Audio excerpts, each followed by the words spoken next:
जय श्री कृष्ण दोस्तों, मैं रेखा अपने YouTube चैनल भक्ति ज्ञान सागर में आप सबका हार्दिक स्वागत करती हूँ। और आज जो है हम सुनेंगे कार्तिक महात्म्य का 16वां अध्याय। इससे पहले हमने सुने 15 अध्याय और आज हम सुनेंगे 16वां अध्याय। अगर आप इससे पहले के अध्याय देखना चाहते हैं तो आप मेरे चैनल पर जाकर उनके वीडियोस देख सकते हैं।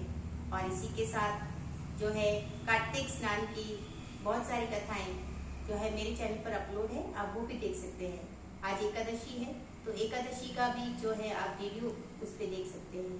तो चलिए शुरू करते हैं। 16वां अध्याय। बोलो कार्तिक माता की जय। राजा पृथु ने कहा, हे नारद जी, यह तो आप महाप्रभु शंकर की बड़ी अद्भुत कथा सुनाई है।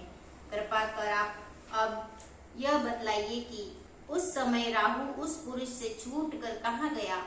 और जब राजा पृथु ने देवऋषि नारद से ऐसा प्रश्न पूछा तो देवऋषि ने कहा, उससे छूटने पर वह बर्बर नाम के विख्यात हो गया और मानो नया जन्म पाकर उसने अपने आप को धन्य माना तथा वह धीरे धीरे जलंधर के पास गया।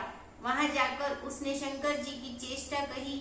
उसे सुनकर दैत्यराज को बड़ा क्रोध आया और उसने सब दैत्यों को सेना सजाने की आज्ञा दी। काल नेमी और शुंभ निशुंभ आदि सभी महाबली दैत्य तैयार होने लगे और एक से एक महान बली दैत्य करोड़ों की संख्या में निकलकर युद्ध के लिए समृद्ध हो गए। महाप्रतापी सिंधु पुत्र शिवजी से युद्ध के लिए निकला और उसके आगे महर्षि शुक्र और छिन्न सिर राहु हुआ और फिर तो उसी समय जलंधर का मुकुट खिसकर पृथ्वी पर गिरा पड़ा और आकाश में मेघ छा गए। बड़े अपशकुन हुए।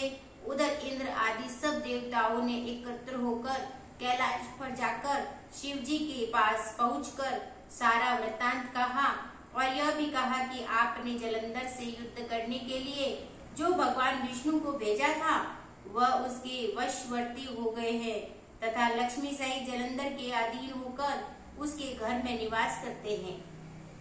अब देवताओं को भी उसके यहाँ निवास करना पड़ रहा है। अब वह सागर पुत्र आपसे युद्ध करने के लिए आ रहा है, अतएव आप उसे मारकर हमारी रक्षा कीजिए। और देवताओं से यह सब कुछ सुनकर शंकर जी ने भगवान विष्णु से पूछा कि हे देव ऋषिकेश, युद्ध में आपने जलंधर का संहार क्यों नहीं किया और वैकुंठ को छोड़कर आप उसके घर कैसे चले गए। यह सुनकर भगवान विष्णु ने हाथ जोड़कर नम्रता पूर्वक शंकर जी से कहा, उसे आपका अंश व लक्ष्मी का भाई होने के कारण नहीं मारा है और वह बड़ा ही वीर देवताओं में अजय है। मैं सत्य कहता हूँ कि उसे कोई भी नहीं मार सकता। इस पर मैं मुग्ध होकर मैंने स्वयं उसके घर में रहने का वर दे दिया और उसी कारण से मैं उसके घर में रहता हूँ। और हे सुरवर्य विष्णु, आप यह क्या कहते हैं? उस दैत्य जलंधर को मैं अवश्य मारूंगा, इसमें कुछ भी संदेह नहीं है। अब आप सब देवता जलंधर को मारे मेरे द्वारा मरा हुआ ही जानकर अपने स्थान को जाइए।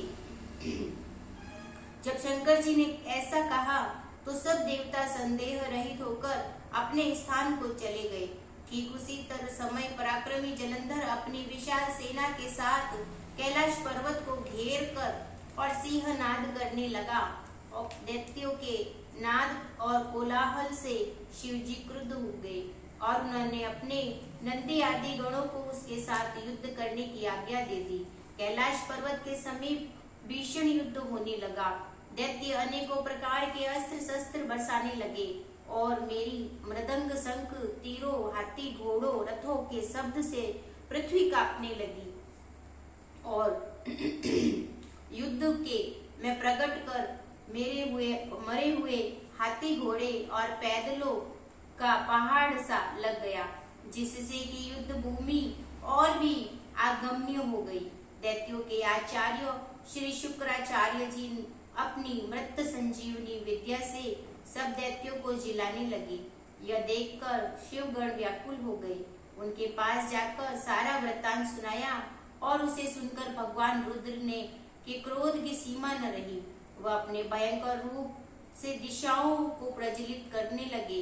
फिर तो उस समय उनके मुख से एक बड़ी भयंकर कन्या उत्पन्न हुई, जिसकी की दोनों जंघाएं ताल वृक्ष के समान थी। वह युद्ध भूमि में जाकर सब असुरों का चर्वण करने लगी। तब युद्ध भूमि में इस प्रकार विचरते हुए वह शुक्र जी के समीप पहुंची और उन्हें शीघ्र ही अपने उदर में गुप्त कर लिया और फिर स्वयं भी अंतर ध्यान हो गई। शुक्र के गुप्त हो जाने से दैत्यों का मुख मलिन पड़ गया और वह युद्ध भूमि छोड़कर भाग गए और इस पर उनके शुंभ निशुंभ और काल नेमि आदि सेनापतियों ने अपने भागते हुए वीरों का रोककर शिव गणों पर बड़ा कठिन प्रहार करना आरंभ किया।